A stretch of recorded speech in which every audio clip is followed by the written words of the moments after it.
الله أكبر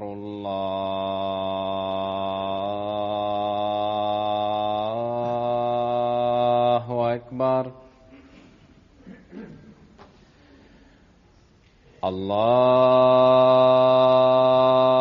الله أكبر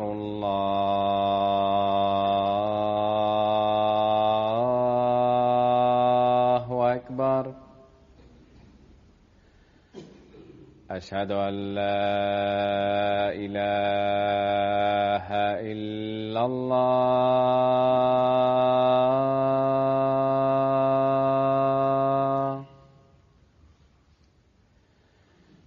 أشهد أن لا إله إلا الله.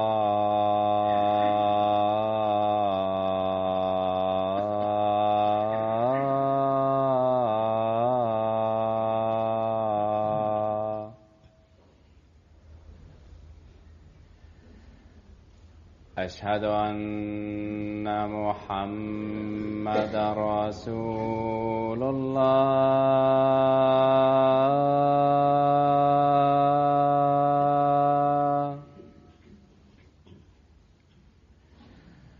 أشهد أن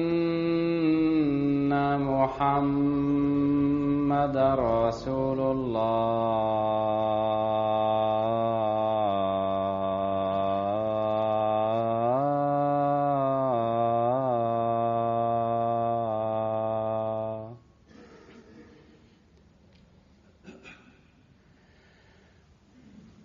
حي على الصلاة.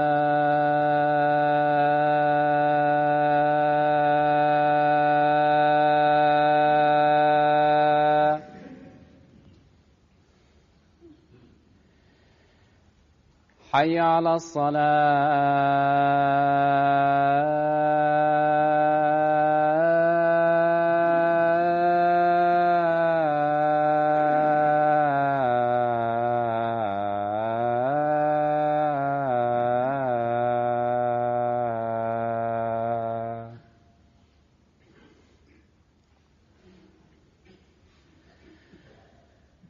حي على الفلاح.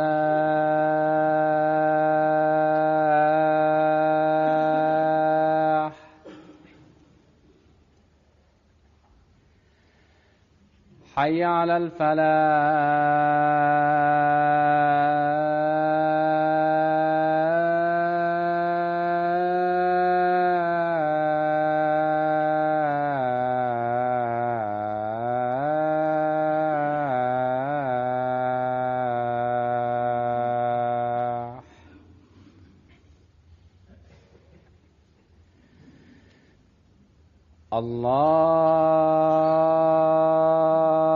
الله أكبر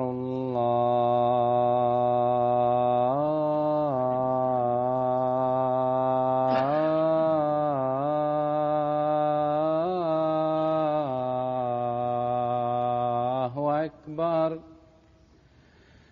لا إله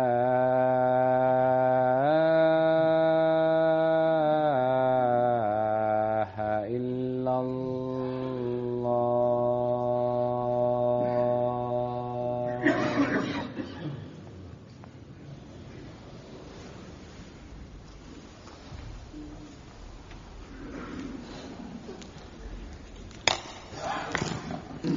السلام عليكم ورحمة الله.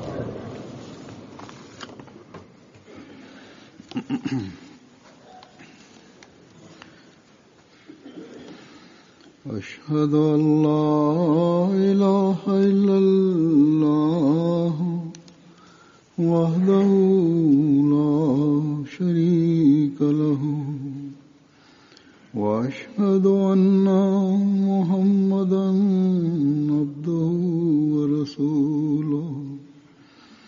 أما بعد فأعوذ بالله من الشيطان الرجيم. بسم الله الرحمن الرحيم.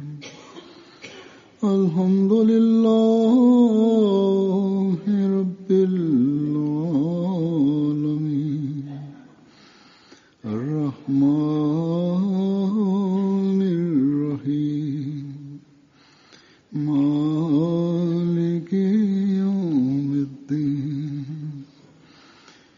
إياك نعبد وإياك نستعين اهدنا الصراط المستقيم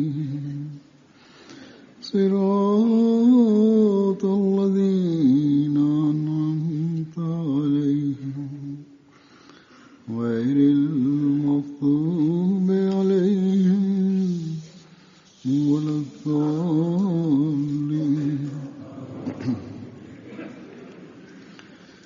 Le Messie premier l'Islam déclare: dans le Saint-Coran, Dieu a évoqué au même endroit la foi ainsi que l'accomplissement de bonnes œuvres. Les bonnes œuvres sont celles qui sont exemptes de toute forme de corruption. Sachez qu'il y a toujours des voleurs qui guettent les actions et les œuvres de l'homme. Qui sont ces voleurs? C'est l'ostentation, c'est-à-dire d'accomplir une action pour en faire voir aux autres. Il y a aussi l'orgueil, c'est-à-dire lorsqu'il accomplit une action, il en tire grand plaisir, c'est-à-dire être coupable d'autosatisfaction. Le Messie premier l'Islam déclare que l'homme commet d'autres péchés et d'autres méfaits qui réduisent à néant les bonnes œuvres qu'il accomplit. Les bonnes œuvres, dit-il, sont ces actions qui sont exemptes de toute forme d'injustice, d'ostentation, d'orgueil, d'arrogance ou de toute intention d'usurper les droits des autres. Les bonnes œuvres, dit-il, sont ces actions qui sont exemptes d'injustice, d'orgueil, d'ostentation, d'arrogance et de toute intention de nuire à autrui. Dans l'au-delà, l'homme sera protégé grâce à l'accomplissement de ses bonnes œuvres. De même, ici-bas, il sera à l'abri grâce à l'accomplissement de bonnes œuvres. C'est-à-dire, les bonnes œuvres sont aussi importantes ici-bas sur terre. Nous serons rétribués dans l'au-delà pour les bonnes œuvres que nous accomplissons ici-bas. Ou l'on peut dire que c'est grâce à ces actions accomplies ici-bas que nous serons récompensés dans l'au-delà. Ces bonnes œuvres ici-bas seront des moyens pour que l'homme soit récompensé dans l'au-delà. Cela veut aussi dire que, grâce à ces bonnes œuvres que nous accomplissons ici-bas, nous allons vivre dans le paradis ici-bas sur terre. Le Messie premier l'Islam ajoute: s'il y a une seule personne qui accomplit de bonnes œuvres à la maison, eh bien cette maison sera à l'abri. Le Messie premier l'Islam déclare: tant que vous n'accomplissez pas de bonnes œuvres, le fait de m'accepter ne servira à rien. Le Messie premier l'Islam déclare que l'on doit faire preuve d'une grande détermination. L'on doit se déterminer à accomplir de bonnes œuvres. On doit faire ce serment que l'on va accomplir de bonnes œuvres. Le Messie premier l'Islam a déclaré que la foi ressemble à un arbre. Il a dit que la foi est comme un arbre. Et pour qu'un arbre soit de quelque avantage quelconque, il faudra s'occuper de cet arbre. Et c'est là que cet arbre sera toujours en vie. On doit s'occuper de cet arbre, dit-il. Il faudra être aux petits soins pour cet arbre.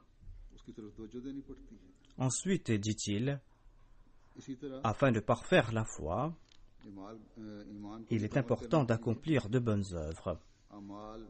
De même, il faut juger sa foi à la lumière des bonnes œuvres que l'on a pu accomplir.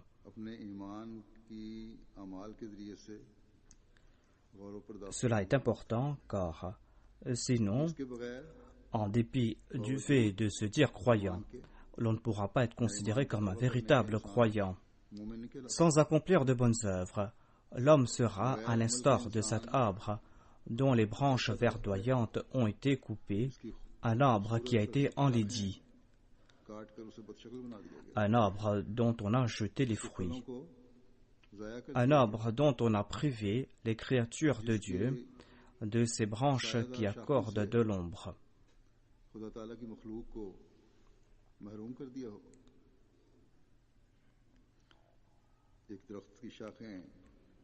Un arbre peut avoir des racines très solides. Un arbre peut être droit, ses racines peuvent être très fermes, mais si on prive cet arbre d'eau et de nutriments, si on coupe les boutures et les branches de cet arbre, eh bien cet arbre va mourir. Ses racines qui sont fermes ne lui seront d'aucun avantage. Même si cet arbre vit pour quelque temps, si on a privé cet arbre de ses branches, et si cet arbre n'accorde pas des avantages aux autres, eh bien personne ne va s'occuper de lui, personne ne va se tourner dans sa direction. Ce sera comme un bûcher. Tout le monde va regarder dans la direction de cet arbre qui est beau, et tout le monde va regarder dans cette direction de cet arbre qui est verdoyant, cet arbre dont on voit la beauté. On va se tourner dans la direction de cet arbre qui donne des fleurs et des fruits au moment venu. Un arbre qui accorde de l'ombre, c'est cet arbre que les gens vont aimer.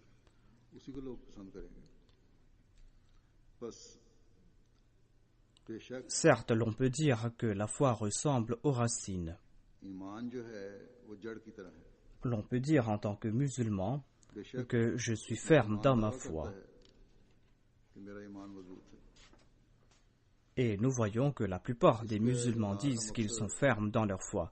Ils ont un sens de l'honneur pour leur foi. Nombre de musulmans sont prêts à mourir, à tuer au nom de l'islam.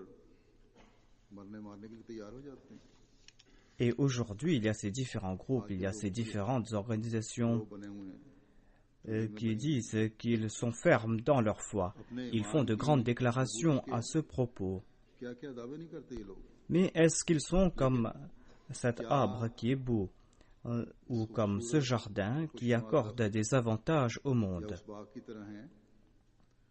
Un arbre ou un jardin qui attire l'attention des hommes.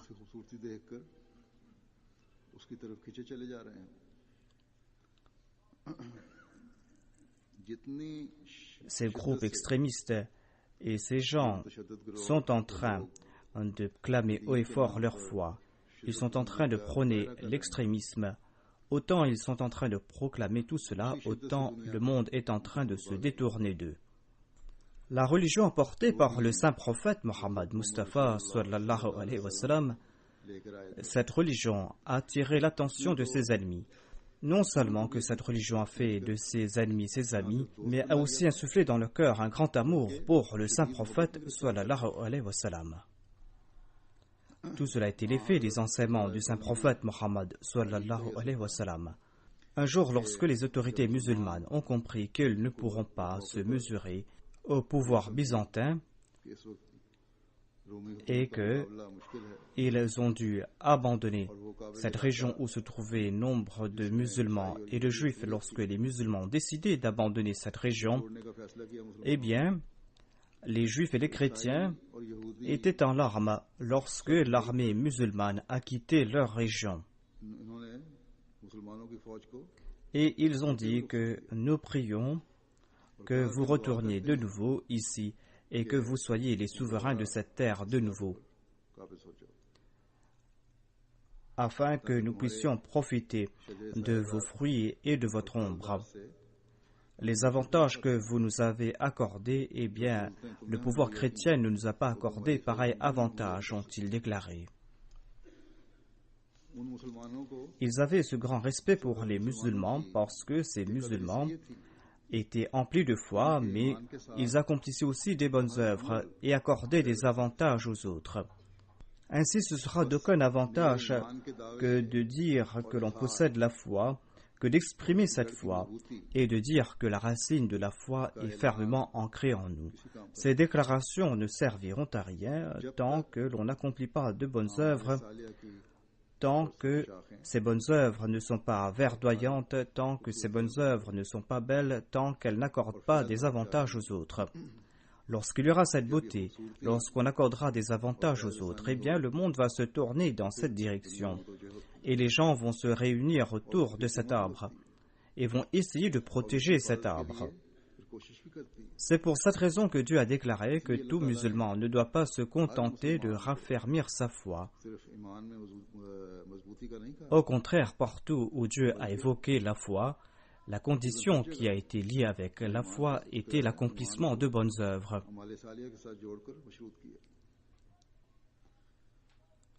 Et Dieu a toujours envoyé les prophètes afin que l'homme puisse faire naître en lui ses qualités.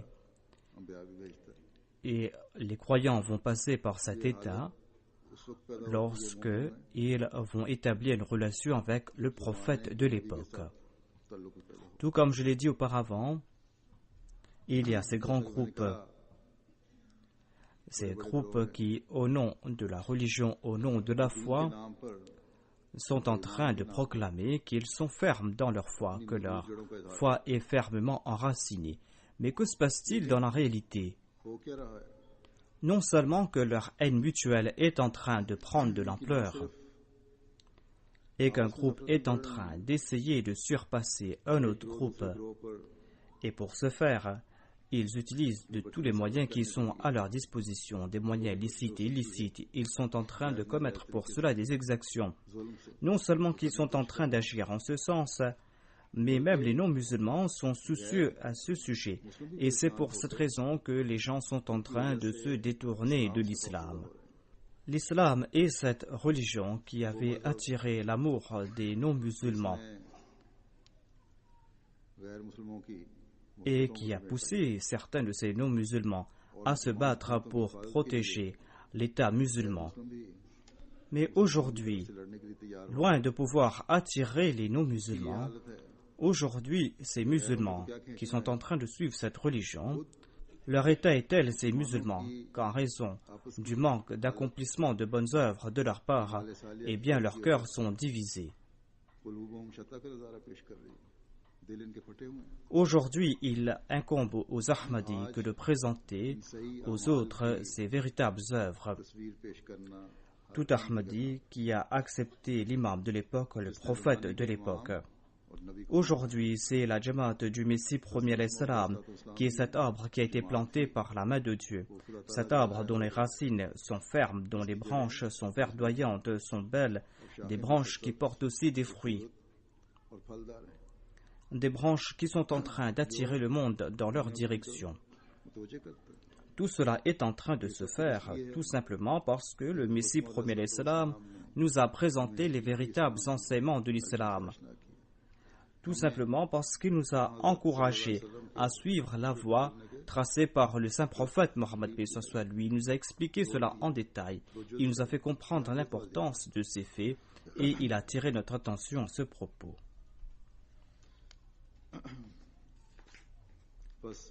Aujourd'hui, c'est la Jamaat Ahmadiyya dont les racines sont fermes et dont les branches sont verdoyantes, sont belles et sont en train de porter des fruits. C'est un arbre qui est en train d'attirer les autres dans sa direction. Et les gens de tout horizon, lorsqu'ils voient cet arbre, ils nous demandent quel est cet islam que vous êtes en train de présenter. En de nombreux cas, nous avons vu que les gens sont tout à fait stupéfaits lorsqu'on leur présente les véritables valeurs de l'islam et la beauté de l'islam. On devait faire l'ouverture d'une mosquée dans un pays africain. Et le chef de cette région, qui était un chrétien, était invité pour cette cérémonie. Il est venu pour l'ouverture de la mosquée et il a déclaré que je ne suis pas venu ici par amour pour vous. Je suis tout simplement venu ici pour voir qui sont ces musulmans aujourd'hui qui sont en train d'inviter des non-musulmans, un chrétien, pour l'ouverture de leur mosquée. Et en venant ici, dit-il, j'étais fort étonné de constater qu'il y a des gens de différentes religions qui ont été invités pour l'ouverture de la mosquée. Et les Ahmadis eux-mêmes, en dépit du fait qu'ils sont des musulmans, ils ont fait preuve d'une grande courtoisie, des qualités que l'on n'a pas vues ailleurs. Et ils ont traité tous ceux qui étaient présents avec amour, qu'ils soient riches ou pauvres, grands ou petits. Ces Ahmadis, a-t-il déclaré, ont fait preuve de grande qualité, d'une grande courtoisie, des qualités, des excellences que nous ne voyons nulle part ailleurs. Et ce chef a déclaré que, eh bien, aujourd'hui, nous avons besoin de pareilles mosquées, de pareil islam. Il a aussi déclaré que vous avez dissipé tous les doutes que j'avais à l'égard de l'islam. Et il a aussi ajouté que vous n'avez pas offert à cette région une nouvelle mosquée. Au contraire, vous nous avez accordé une nouvelle vie. Vous nous avez enseigné les véritables valeurs de la vie. Le Saint-Coran décrit ces arbres en disant qu'ils sont fermement enracinés dans la terre. Et si l'on présente l'homme à l'exemple de ces arbres, eh bien, en raison de sa foi et de l'accomplissement de ses bonnes œuvres, eh bien, il va porter des branches verdoyantes, des branches qui vont toucher le ciel. Ainsi, tout comme je viens de le dire, en raison de son allégeance à l'imam de l'époque, il incombe à tout Ahmadi de renforcer sa foi et d'être à l'instar de ces branches verdoyantes, d'être à l'instar de ces feuilles, de ces branches belles et verdoyantes, d'être à l'exemple de ces fleurs et de ces fruits que portent ces branches. Des fruits et des fleurs qui sont non seulement beaux, mais qui vont aussi accorder des avantages aux autres. Sinon, sans accomplir ces bonnes œuvres, l'on ne sera pas parfait dans sa foi, dans sa certitude. Tout comme je viens de le dire, il y a apparemment en ce monde des gens qui sont fermes dans leur foi, des gens qui sont fermes dans leur certitude. Nous voyons pareilles personnes en ce monde. Ces gens disent que nous sommes fermes dans notre foi, dans notre certitude, dans nos convictions, mais ces gens sont en train d'égarer les autres. Nous allons assumer nos responsabilités en tant qu'Ahmadi lorsque nous allons, grâce à nos bonnes œuvres, faire preuve d'excellence lorsque nous allons pratiquer ces excellences.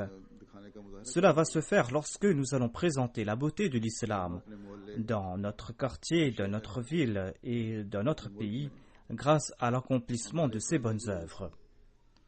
Il en sera ainsi lorsque nous ne serons pas de ceux qui sont coupables de ces corruptions, de ces disputes, qui médisent, qui méprisent les autres et qui sont sans pitié à l'égard des autres, qui accordent des faveurs aux autres pour ensuite faire étalage de leurs faveurs. Il en sera ainsi lorsque nous n'allons pas être de ces personnes, lorsque nous allons éviter pareille infamie et lorsque nous allons faire preuve de la plus grande des bienveillances. Le Saint-Coran nous encourage à faire preuve de bienveillance à l'égard des autres et à accomplir de bonnes œuvres. Certains, sous le coup d'une émotion temporaire, accordent des avantages aux autres, accordent des faveurs aux autres. Ils viennent en aide aux autres, mais par la suite, ces mêmes personnes qui ont accordé ces faveurs font étalage de leurs faveurs en disant que je t'ai accordé telle ou telle chose, ou ils attendent en certains cas que celui qui a été récipiendaire de ces faveurs lui soit asservi à vie, qu'il soit son esclave à vie. Et si celui qui a été récipiendaire de ces faveurs n'est pas à la hauteur de ses attentes, eh bien il commence à nuire à cette personne. Tout cela n'est pas en accord aux enseignements de l'islam. Dieu déclare dans le Saint-Coran, Ya ayyuhalladhina amanu, la tubtulu sadaqatikum bil manni wal adha.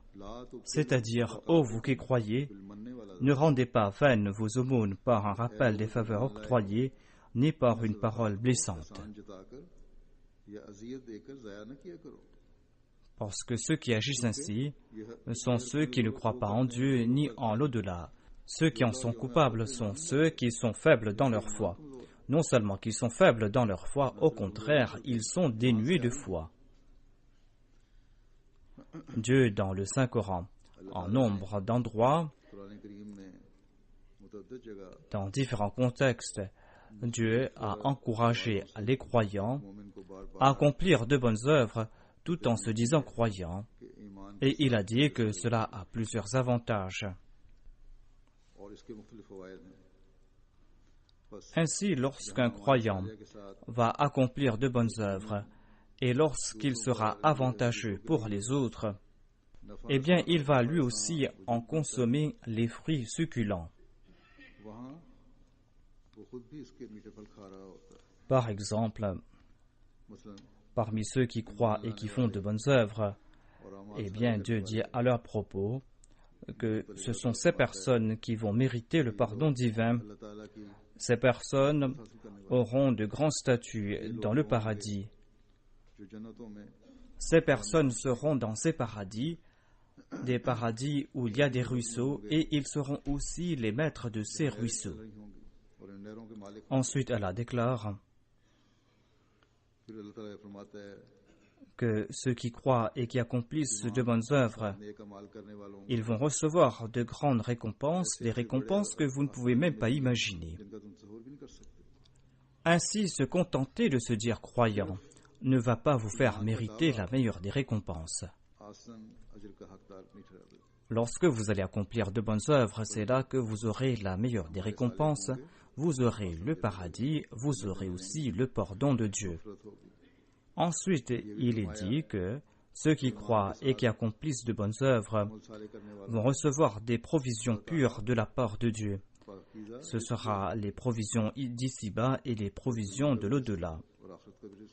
Ceux qui accomplissent de bonnes œuvres n'auront aucune crainte, ils vivront dans la paix. Ils n'auront aucun souci ici-bas sur terre. Ils ne craindront rien ici-bas sur terre et ils n'auront aucune crainte quant à l'au-delà. Ils ne vont pas se dire que nous n'avons pas accompli de bonnes œuvres. Au contraire, Dieu va leur accorder une grande sérénité. Et comment pourront-ils avoir cette crainte alors qu'ils accomplissent de bonnes œuvres? Ils accomplissent ces bonnes œuvres afin de mériter le plaisir de Dieu.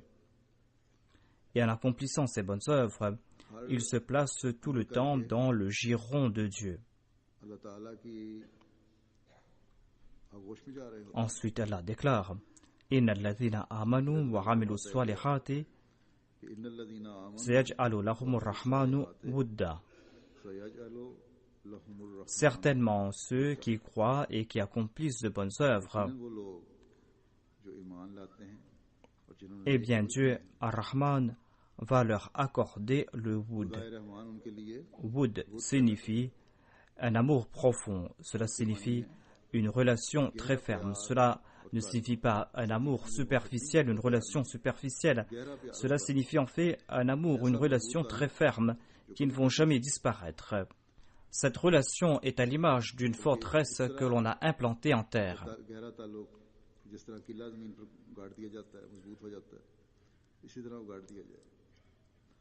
C'est ainsi que cet amour va s'implanter dans leur cœur. Ainsi, le sens de ce verset est que ceux qui accomplissent de bonnes œuvres et qui vont croire, Dieu va implanter son amour dans le cœur de ses croyants, tout comme on implante une forteresse. Et ainsi, ces personnes ne cesseront de progresser dans leur foi et dans l'accomplissement de leurs bonnes œuvres. En d'autres termes, Dieu va éprouver un tel amour à l'égard de ses croyants, un amour qui ne tarira jamais. Ainsi donc, si l'amour pour Dieu s'est implanté dans le cœur de quelqu'un, ou si Dieu éprouve un tel amour pour les croyants, tant et si bien que l'amour de Dieu s'est implanté dans leur cœur, eh bien, il n'y aura personne d'autre qui aura plus de grand succès que cela. Ces personnes elles-mêmes seront à l'instar de ces arbres qui sont beaux, qui accordent de l'ombre aux autres, qui accordent des avantages aux autres, parce que toute action qu'ils accomplissent, ils les accomplissent pour la cause de Dieu, et toutes ces actions vont leur faire mériter les récompenses de la part de Dieu, et ils vont aussi accorder des avantages aux autres. Ce verset signifie aussi que Dieu implante dans le cœur de ceux qui croient en Dieu et de ceux qui accomplissent de bonnes œuvres l'amour pour l'humanité, et il implante fermement en leur cœur cet amour. Ainsi, un véritable croyant ne pourra jamais imaginer nuire à autrui. L'amour pour l'humanité requiert de la part du véritable croyant qu'il soit toujours soucieux concernant le confort des autres et qu'il essaie toujours d'accorder des faveurs aux autres. Tout comme j'ai dit auparavant, si les musulmans font naître en eux ces qualités, eh bien, au lieu d'usurper les droits des uns et des autres, au lieu de commettre des exactions contre les uns et les autres, au lieu de tuer les non-musulmans, ce sont autant d'infamies qui sont commises par les États, par ces soi-disant organisations, par les populations. Tout cela s'étale au grand jour aujourd'hui. Si l'on suivait ces préceptes, eh bien, l'on n'aurait pas vu pareille infamie. On n'est pas en train de mettre en pratique les préceptes de Dieu. C'est pour cette raison que l'on voit ces cruautés. Mais le plus grand crime est que l'on est en train de commettre ces cruautés au nom de Dieu, alors que Dieu vous demande de faire naître en vous cet amour pour les autres, un amour qui sera fermement implanté en vos cœurs, un amour qui va vous pousser à accorder des avantages aux autres. Ainsi, si l'on va suivre les véritables enseignements de l'islam, eh bien, l'on n'allait pas tourmenter les autres, on n'allait pas se faire souffrir les autres. Dans l'imaginaire des hommes, l'islam sera à l'instar de cet arbre qui accorde de l'ombre aux autres. Un autre sens de ce verset pourrait être que on va implanter l'amour pour les musulmans dans les cœurs des hommes, et cet amour sera fermement implanté en leur cœur. Dieu a le pouvoir de le faire, certes, mais pour atteindre ce but, il faut, tout en étant croyant, accomplir de bonnes œuvres. L'accomplissement de bonnes œuvres est la condition à respecter ici. Nous voyons cela dans le cas des musulmans de la première époque. C'est Dieu qui a implanté dans le cœur des chrétiens et des juifs cet amour pour ces musulmans. Et lorsque les musulmans ont quitté cette région, ces chrétiens et ces juifs pleuraient et ils priaient pour qu'ils retournent de nouveau. L'histoire nous informe aussi que les juifs disaient que nous sommes prêts à mourir, mais nous n'allons pas laisser entrer l'armée chrétienne. Restez ici, nous allons vous protéger. C'était en fait le résultat de l'accomplissement de bonnes œuvres. C'est quelque chose que nous avons vu à tout niveau parmi les musulmans. Et les musulmans étaient à l'instar de cette belle arbre qui a attiré l'attention des autres et qui a accordé des avantages aux autres. Aujourd'hui, il incombe aux serviteurs de l'esclave parfait du saint prophète Mohammed Mustafa sallallahu alayhi wa sallam que de renforcer la racine de leur foi et d'accomplir ces bonnes œuvres et d'être à l'instar de ces beaux fruits, de ces belles feuilles de cet arbre, des beaux fruits et de belles feuilles qui vont attirer les autres et qui vont présenter aux autres les enseignements de l'islam et qui vont accorder des avantages aux autres. Nous devons éprouver de l'amour pour Dieu et nous devons faire des efforts pour acquérir cet amour pour Dieu. Nous devons aussi éprouver de l'amour pour l'humanité. Cela doit être une de nos priorités. Et nous devons aussi attirer l'attention de l'humanité, car sans cela, nous ne pourrons pas atteindre le but pour lequel nous avons prêté allégeance aux mains du Messie promis alayhi salam. Le Messie promis alayhi salam a, dans ses écrits, dans ses dires, lors de ses rencontres, attiré notre attention à ce sujet, à savoir que nous devons être vigilants concernant l'accomplissement de bonnes œuvres, concernant notre conduite. Nous devons accomplir des actions qui sont pieuses, des actions qui sont en accord aux préceptes de Dieu, des actions qui vont protéger le monde de toute forme de souffrance. J'ai cité un écrit des dires du Messie premier alayhi salam au tout début. Je vais citer d'autres écrits du Messie premier alayhi salam maintenant. À une occasion, le Messie premier alayhi salam a déclaré: il nous a présenté ses enseignements et en disant que les actions de ses disciples doivent être en accord à ses préceptes. Il dit: seul se joint à ma jamaat celui qui fait de mes enseignements le code de conduite de sa vie et qui agit conformément à eux selon sa capacité et ses aptitudes. Mais celui qui ne fait qu'enregistrer son nom mais n'agit pas selon ses enseignements devrait se souvenir qu'Allah a décrété que cette Jamaat sera une Jamaat spéciale. Par conséquent, celui qui n'appartient pas véritablement à cette Jamaat n'y sera pas compté uniquement parce qu'il s'y est enregistré.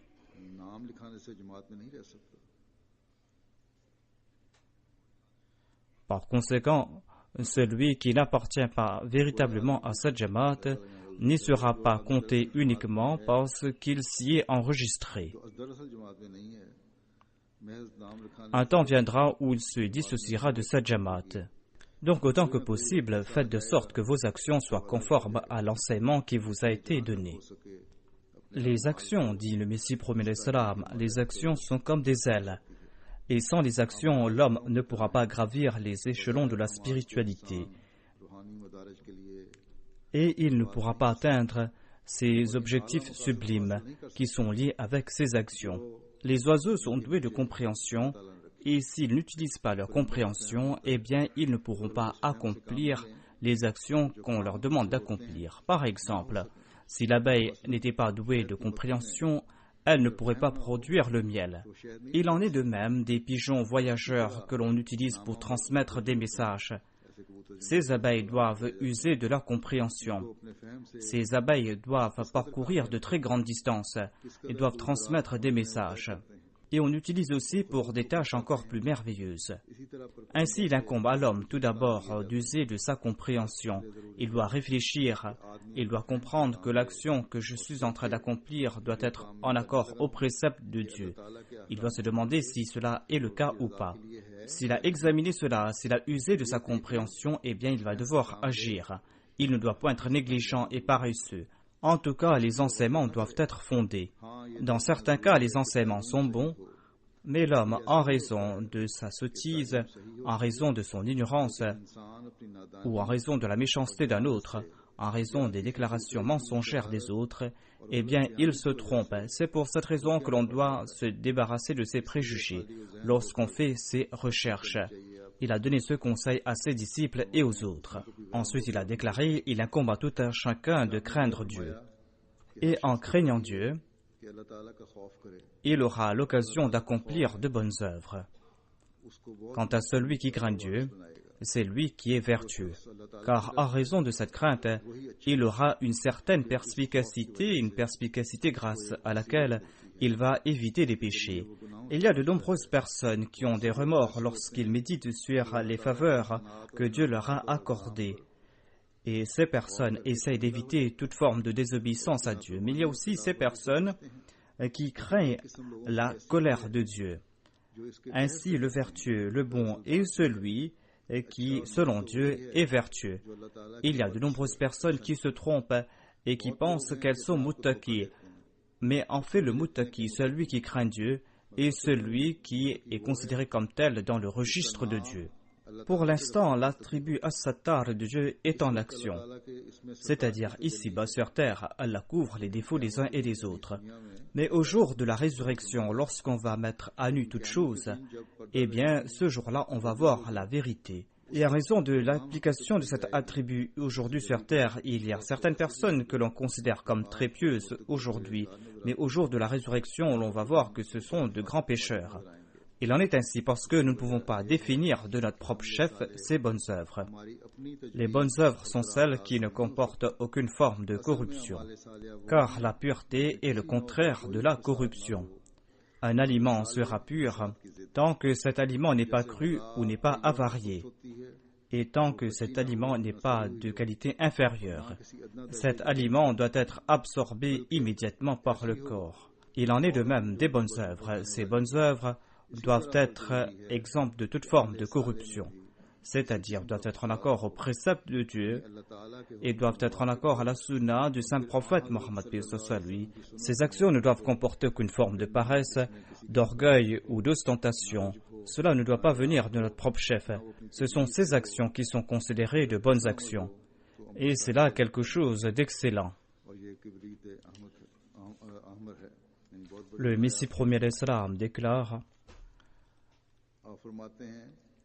il dit que Satan est toujours à l'affût pour égarer l'homme. Il emboîte toujours le pas à l'homme. C'est pour cette raison que tout croyant doit toujours essayer de protéger sa foi et ses bonnes œuvres de Satan. Le Messie premier alayhi salam déclare: Satan est toujours à l'affût pour égarer l'homme et pour corrompre ses œuvres. Et il essaye d'égarer l'homme même lorsque celui-ci accomplit de bonnes œuvres. Satan essaye d'égarer l'homme même lorsque celui-ci accomplit de bonnes œuvres. Il essaye de corrompre ses œuvres et il fait des plans à ce sujet. La prière, la salat et l'ibarda, et même quand il prie, il essaye d'insuffler cette corruption qui est l'ostentation. Il le pousse à prier pour qu'il se fasse voir par les hommes. Il frappe aussi même l'imam qui dirige la prière de cette calamité. Ainsi, on ne doit jamais craindre les assauts de Satan, parce qu'il lance ses assauts ouvertement contre les pécheurs. Ils sont ses proies, mais il lance aussi ses attaques contre les pieux, et il profite de toute occasion pour s'attaquer à eux. Quant à ceux qui profitent des faveurs divines, quant à ceux qui évitent tous les maux de Satan, même les plus subtils, ces personnes implorent la protection de Dieu. Mais quant à ceux qui sont faibles et sans expérience, ils sont les proies de Satan de temps en temps. En évoquant l'importance des actions, le Messie premier alayhi salam déclare: L'homme pense que le simple énoncé verbal de la kalima ou dire simplement astaghfirullah suffit. Sachez que de simples paroles ne servent à rien. Peu importe si une personne prononce astaghfirullah des milliers de fois ou qu'il glorifie Dieu une centaine de fois, il n'y gagnera rien car Dieu a fait de l'homme un être pensant et non un perroquet. Le perroquet répète des paroles sans rien comprendre. L'homme, quant à lui, doit réfléchir avant de parler et il doit mettre en pratique ce qu'il énonce. Il doit réfléchir avant d'agir. Il doit méditer sur ce qu'il dit et il doit traduire cela dans la pratique. Toutefois, s'il répète des paroles à l'instar d'un perroquet, celles-ci ne seront point bénites. Ces paroles ne seront point bénites si son cœur n'est pas en accord à ces paroles. Ce ne seront que de simples paroles dans lesquelles il n'y aura aucune qualité, aucune bénédiction. Car ce ne sont que de simples paroles, même s'il est en train de réciter le Saint-Coran ou d'accomplir l'istighfar. Dieu exige des actions, c'est pour cette raison qu'il ordonne l'accomplissement de bonnes œuvres, sans lesquelles l'on ne pourra pas se rapprocher de lui. Certains sots disent qu'ils ont lu le Saint-Coran en une seule journée. En ont-ils tiré quelque avantage? Ils se sont contentés de le plasmodier, mais ont complètement ignoré l'utilisation des autres membres de leur corps, alors qu'Allah l'exalté a créé ces membres pour être utilisés. C'est pour cette raison qu'il est dit dans les hadiths que le Saint-Coran maudira certains de ceux qui le récitent, car leurs récitations ne seront que vaines paroles qui ne s'accompagnent pas de pratiques. Celui qui ne conforme pas ses pratiques aux limites prescrites par Allah est coupable de dérision. Car une simple récitation n'est pas la seule volonté d'Allah, il désire voir des actions. Ensuite, le Messie premier alayhi salam a déclaré: en bref, rappelez-vous de ceci, de simples paroles ne servent à rien ou n'ont pas d'influence tant qu'elles ne sont pas en conjonction avec la pratique et tant que les mains et les pieds et les autres membres ne sont pas utilisés pour accomplir de bonnes œuvres. Allah a révélé le Saint-Coran et s'est servi des compagnons. Ont-ils jugé suffisant de lire le Saint-Coran ou l'ont-ils mis en pratique? Ils ont démontré leur fidélité et ils ont démontré leur obéissance et ont été sacrifiés comme des animaux. Et tout ce qu'ils ont reçu et l'honneur que Dieu leur a conféré n'est pas quelque chose de caché. Si vous souhaitez quelle grâce, quelle bienfaisance de la part de Dieu, alors accomplissez quelque œuvre, sinon vous serez rejetés comme du rebut. Personne ne jette ses objets de valeur, son or ou son argent. Au contraire, on les chérit. Toutefois, si l'on trouve chez soi un rat mort, il sera immédiatement mis à la poubelle. De même, Allah tient toujours à cœur ses serviteurs choisis. Il leur accorde une longue vie et bénit leur entreprise. Il ne les abandonne point et ne les laisse pas mourir dans l'ignominie. Si vous souhaitez que Dieu vous accorde quelque valeur, il est essentiel que vous deveniez pieux afin que vous soyez dignes aux yeux de Dieu. Celui-ci distingue ceux qui le craignent et ceux qui respectent ses commandements des autres. Voilà le secret grâce auquel l'homme profitera des bénédictions et c'est grâce à cela qu'il évitera le mal. Celui qui agira ainsi sera digne là où il vit parce qu'il est bienveillant.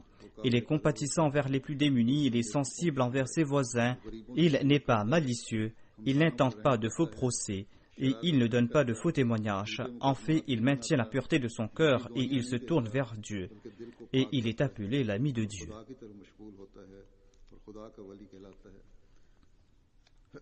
Ensuite, le Messie premier salam déclare que ce n'est pas facile d'être l'ami de Dieu. C'est très difficile car pour cela, il faut éviter tous les péchés. Il faut éviter ses mauvais sentiments, ses mauvaises pensées. Et c'est là quelque chose de très difficile. Il faudra éviter toute forme d'immoralité. C'est là quelque chose de très difficile. Un meurtrier peut cesser de commettre des meurtres. Un voleur peut cesser ses larcins. Mais c'est très difficile pour un malotru d'abandonner la colère. Il est difficile pour un arrogant d'abandonner l'arrogance. Car auparavant, il regardait les autres avec mépris et par la suite, il doit aussi se considérer méprisable. Mais c'est là une vérité que celui qui, pour la grandeur de Dieu, se considère petit, eh bien, Dieu va faire de lui un être très important. Sachez que personne ne pourra être grand tant qu'il ne se considère pas petit, tant qu'il ne se considère pas insignifiant. C'est par ce moyen que l'homme va recevoir cette lumière de la part de Dieu, une lumière qui va l'attirer. Tous ces awliya qui sont passés en ce monde, ces awliya qui sont honorés aujourd'hui par les hommes, ces awliya se sont considérés plus insignifiants que les insectes.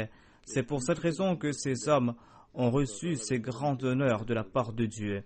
L'arrogance, l'avarice et l'orgueil sont autant d'infamies qui comportent une forme de shirk, de polythéisme.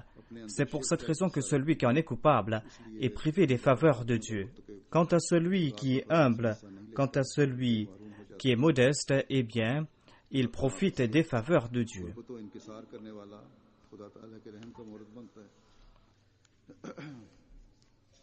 Ensuite, le Messie premier salam a prodigué des conseils à ceux qui lui ont prêté allégeance. Il y avait 3 personnes qui étaient venues lui prêter allégeance, et après leur allégeance, il leur a prodigué ses conseils.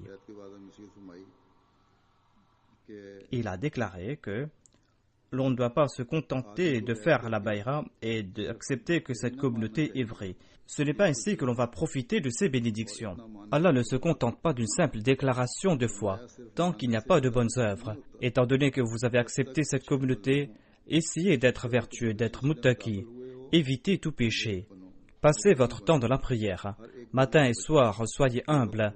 Lorsque c'est l'époque des épreuves, eh bien, la colère de Dieu est aussi attisée. En pareille époque, vous devez prier, faire de l'aumône.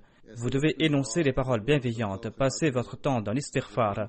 Priez beaucoup lors de vos soilas. Une simple déclaration de foi ne sert à rien. Si l'homme se contente d'une simple déclaration de foi pour rejeter sa foi par la suite, cela ne lui sera d'aucun avantage. Et par la suite, il ne pourra pas dire qu'il n'a pas profité de sa baïra. Dieu ne se contente pas de simples paroles. En attirant notre attention vers la réforme de la conduite, il a déclaré: tant que vous n'allez pas accomplir de bonnes œuvres, eh bien une simple déclaration de soi ne servira à rien. Lorsqu'un médecin donne une prescription, cela veut dire que le malade doit utiliser sa prescription. S'il n'utilise pas ses médicaments, s'il abandonne cette prescription, eh bien cela ne lui sera d'aucun avantage. Étant donné que vous avez accompli la torba, Dieu désire voir à quel point vous vous êtes purifié grâce à ce repentir. Dieu désire montrer cette distinction grâce à la taqwa. Il y a de nombreuses personnes qui se plaignent à propos de Dieu et qui ne regardent pas leur propre personne. C'est l'homme qui commet ses méfaits de ses propres mains, sinon Dieu est gracieux et miséricordieux.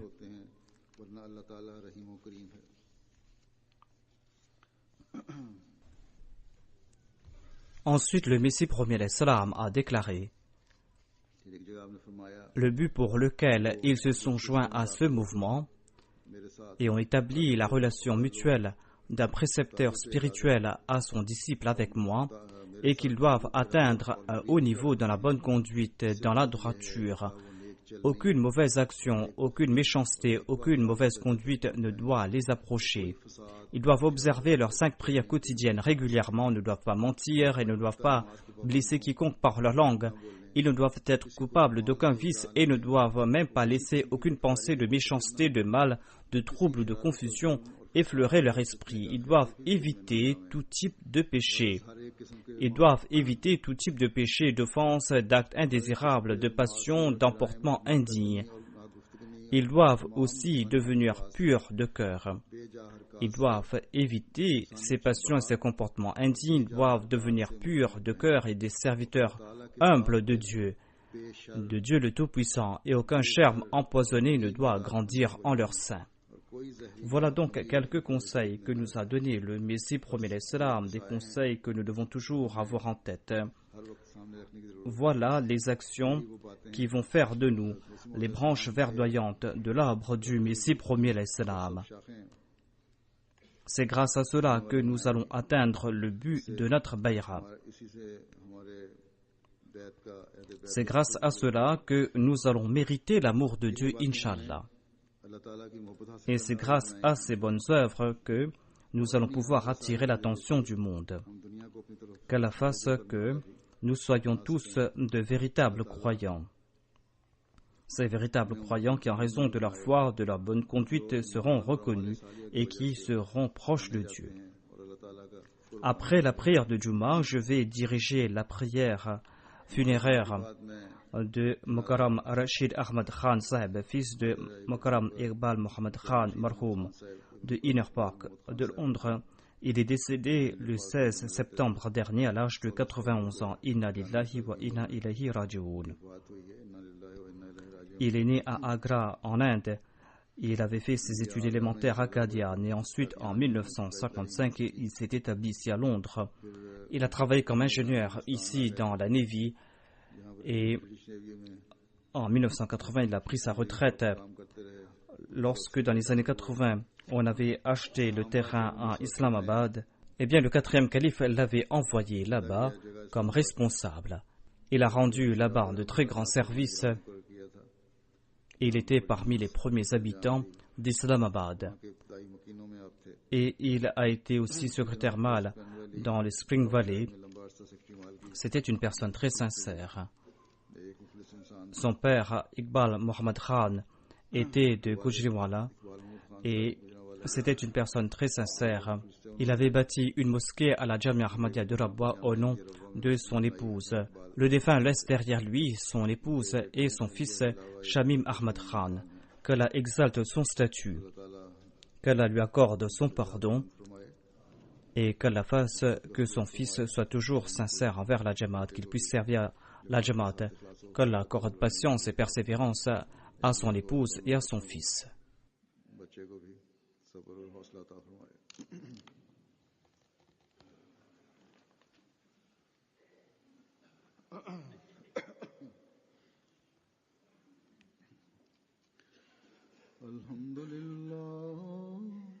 Alhamdulillah, nahmaduhu wa nasta'inuhu wa nastaghfiruh wa nu'minu bihi wa natawakkalu alayhi wa na'udhu billahi min shururi anfusina wa min sayyiati a'malina. من يهده الله فلا مضل له ومن يضلله فلا هادي له ونشهد أن لا إله إلا الله ونشهد أن محمدا عبده ورسوله.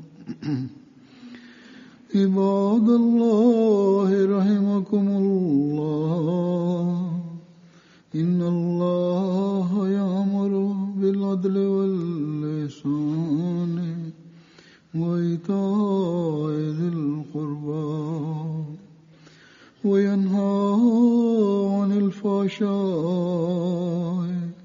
والمنكر والبغي يعظكم لعلكم تذكرون. اذكروا الله يذكركم وادعوه يستجب لكم ولذكر الله أكبر.